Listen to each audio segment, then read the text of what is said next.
Welcome back to my channel. Isa na naman pong get ready with me dahil may pupuntahan tayong actually hindi binyag. First birthday and binyag together. Ayan. So, yon, walang cut na naman tong video natin. And by the way, papakita ko lang din sa inyo. Ala, nag-burp. Yan. So, papakita ko sa inyo yung bagong brushes ng Tillo. Ayan, guys. Nakikita, hindi kasama tong gray. Etong gray actually, parang pang ilang batch to na hindi ko in-approve. So, ito yung final, yung brown. So, sinama ko lang. Siyempre, ginagamit ko pa din siya hanggang ngayon. Saan tayo magsa-start? Wait lang ha. Mag-prep muna ako ng lips ko. Gamitin natin tong Summer Fridays na lip oil. Actually, bet ko tong Summer Fridays na to. Ayan. Hindi pa pala ako nagpe-prep ng skin ko. Wait. Kuha lang ako ng spray. Actually, ang gulo pa rin ang kwarto ko. Hindi naman super gulo, pero magulo. So, Tower 28, of course. Alam niyo na yan. And then, yung COSRX. X. Pero bago tayo mag-COSRX, X, gagamit lang ako ng ating Rhode Glazing Milk. My favorite. Pang prep ng skin. Kasi, pag ito ginagamit ko, pang prep ng skin ko, ang ganda ng lapat ng makeup ko. Always. And paubos na siya. Meron pa naman ako isa pang stock. Hindi na ako nag-shave ng mukha ko. Very simple lang yung makeup natin ngayon kasi children's party naman yun. Bubongga pa ba tayo?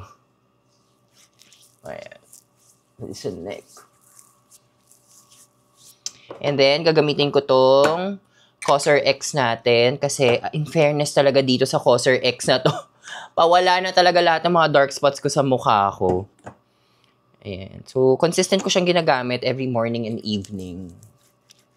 Pag morning, sinasamahan ko siya ng tawag dito, SPF. Tapos pag gabi, sobrang kapal na moisturizer. Ayan. There. Balik na natin to kasi para hindi magulo sa kwarto. And then, kukuha ako ng SPF. For sunscreen, eto na lang. Nakuha ko na siya eh. So, SK2. Nakikita nyo ba? SK2. Oh, SK2. Paubos na rin to. Actually, sobrang mahal nga nito eh.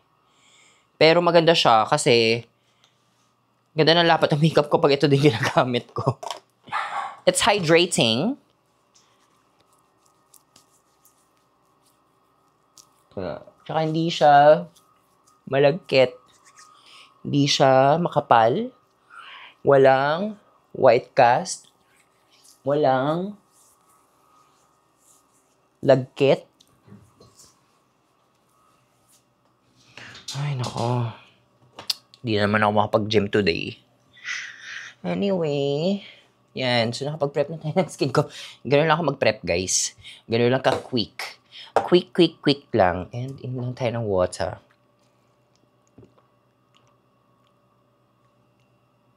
Hydrate. Okay, so iniisip ko magpa-foundation pa ba ako, pero parang hindi na.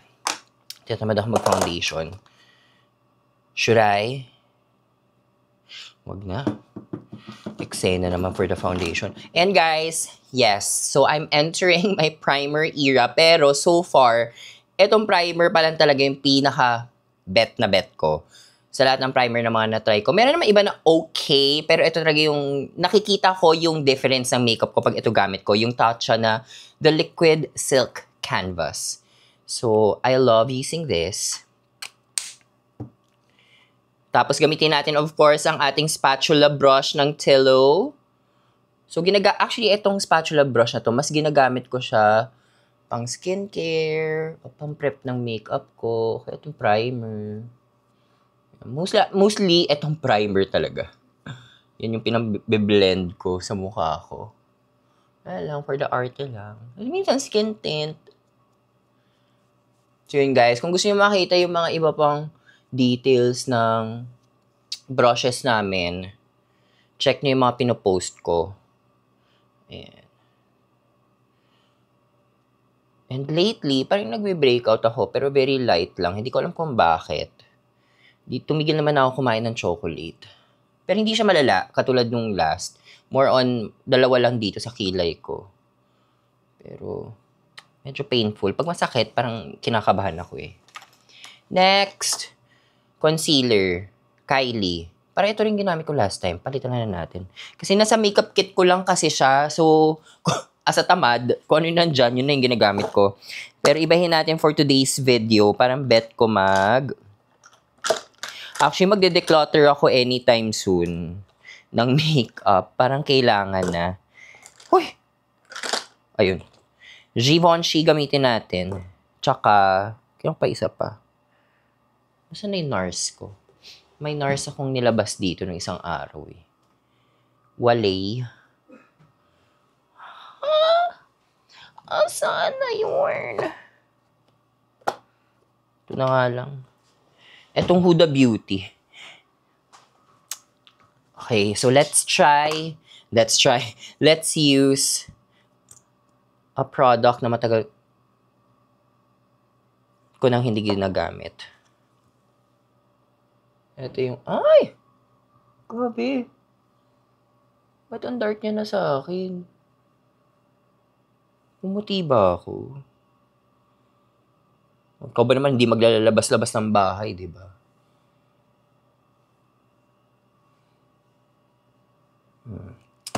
Ayan. So, lagyan natin siya sa makeup kit. Di ba? Para hindi natin makalimutan na may ganyan tayo.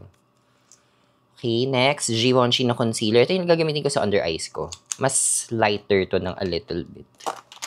And then, for brush, ito guys, yung aming T06 na multi-purpose detail brush. Hindi memorize. Pero ito, actually, pwede mo siyang gamitin pang highlighter, pang set ng under eyes, pang contour, pang eyeshadow. Ano ba yan? Parang burp ako ng burp. Pero favorite ko siyang gamitin sa concealer ko. Ginawa ko talaga to for my concealer. Pero alam ko, marami sa inyo hindi ganito kasi mag-concealer. Kaya, ginawa ko din siya para pwede mong gamitin sa ibang bagay. Ayan. So, lagyan natin siya here. Ito yung pinagbe-blend ko ng concealer ko. Ayan.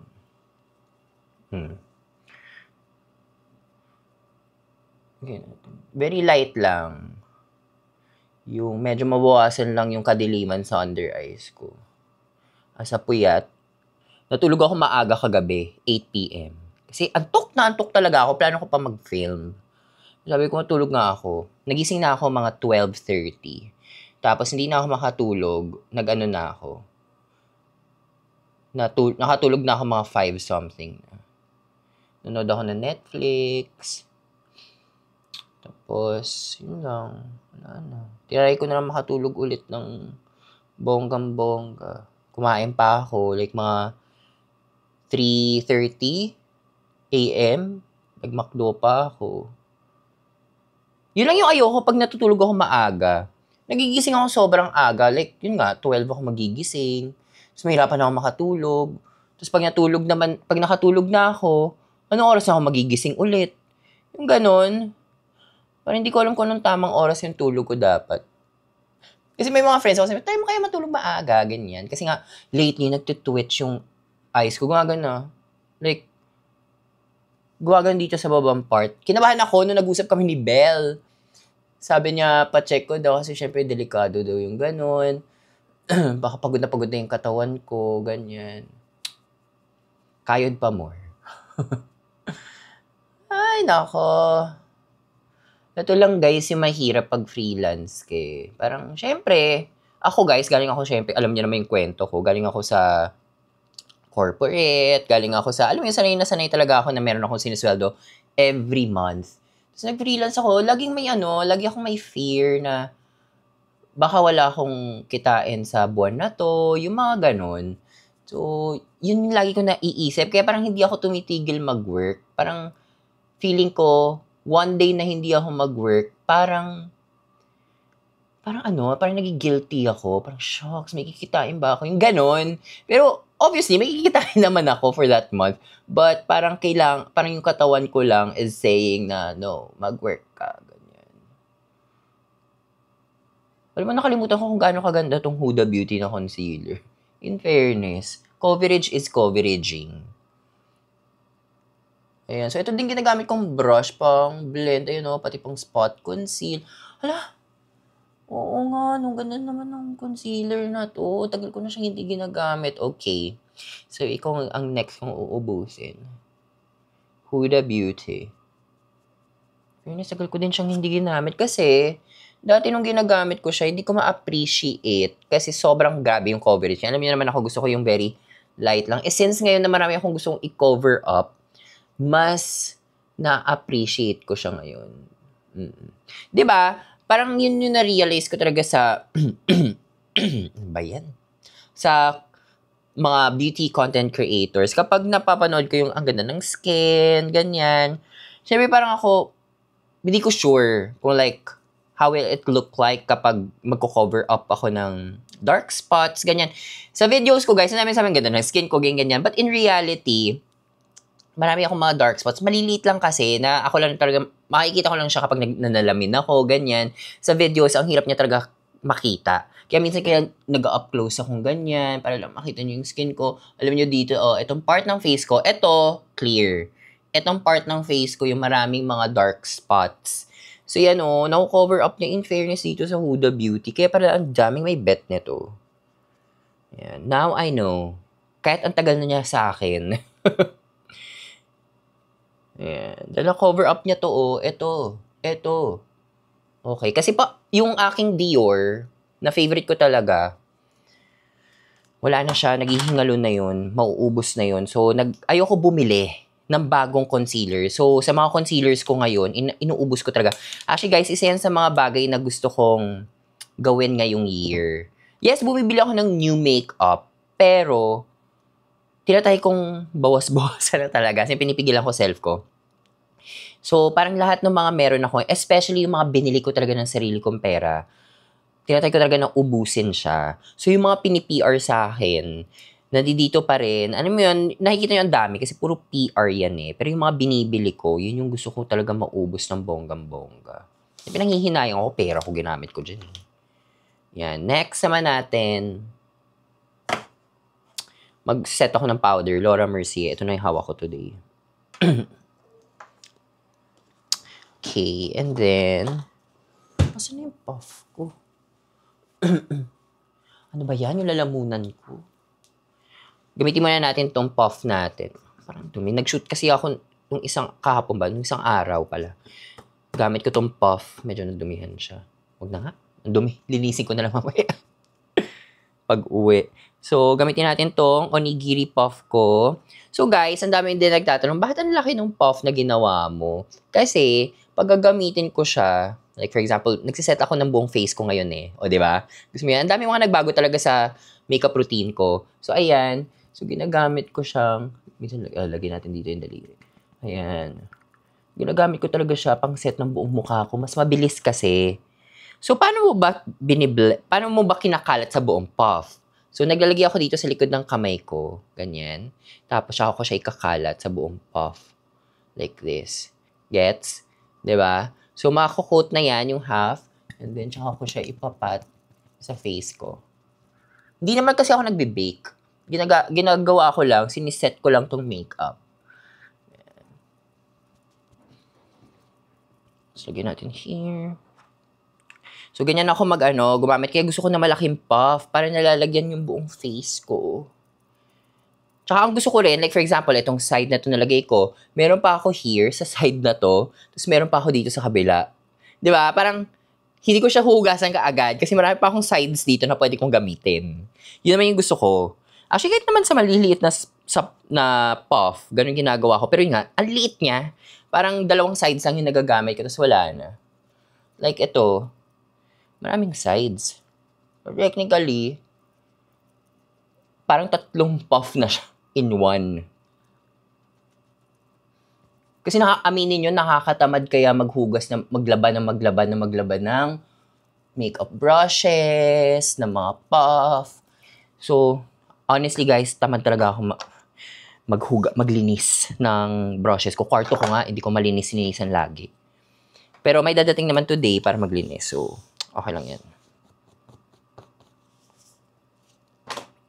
Next, for powder, eto, setting powder yon. Ito naman, foundation powder or finishing powder. Gumagamit ako para mas maganda yung lapat ng makeup ko. So, gagamitin ko tong brush na to, yung ating T04 na ating powder buffer brush. Kuha ko. Ayan.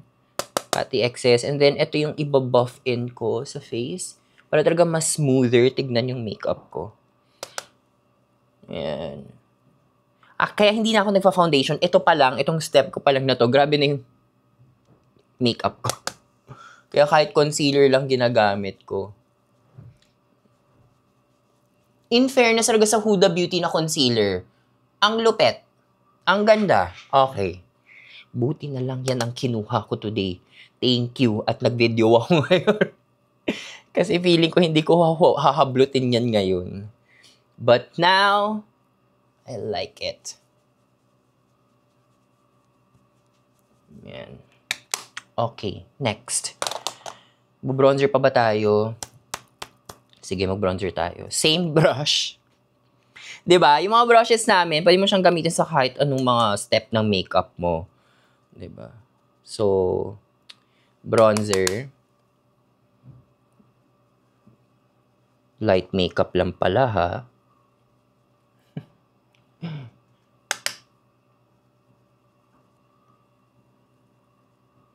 Para lang mabalanse yung makeup ko. By the way, hindi ko pala pinagsasabi yung mga makeup na ginamit ko. So, Laura Mercier yung setting powder. Ito, YSL. This one is Suku, Japanese brand. Spot lang natin here. Sa nose.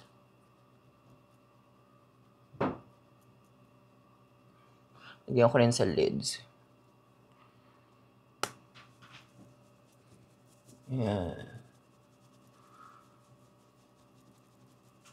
In fairness, alam mo itong YouTube channel ko, gusto ko siyang ginagawa kapag yung mga ganito na parang ayoko mag-film. I mean, nag-film ako now, pero kasi parang ano lang ako, nagme-makeup with a friend. Ganun yung peg. Like kapag nag-film talaga ako for content ko talaga sa TikTok o kaya sa Instagram, parang, alam mo yun, hindi ako ganun ka-relaxed. 'Di ba? Lalo na mga makeup challenges, ganyan. Ito kasi nakapulang ako, sabi makeup lang ako. Ganun lang yung peg ko. Chika-chika lang. Bala na ako nung makwento ko sa inyo or wala akong makwento. Diyan na si Trix. Ha? Diyan na? Oo. Trixie? Oo. Now na? Kakarating niya lang? Oo. Sabi mo wait lang. Sabi mo patapos na ako. Okay. Hala, nandyan na yung pala yung mga susundo sa akin. Wait lang.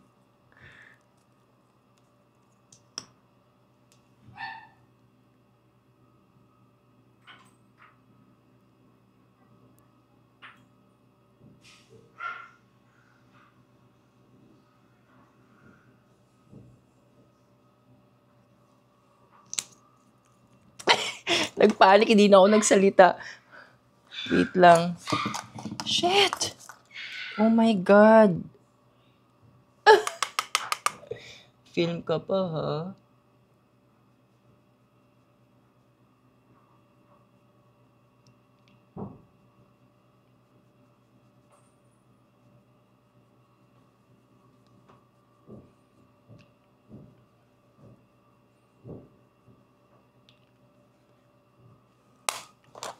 Ay, okay na. So, yun lang guys. Sa lang kita batang sinuha mo, maalis na ako.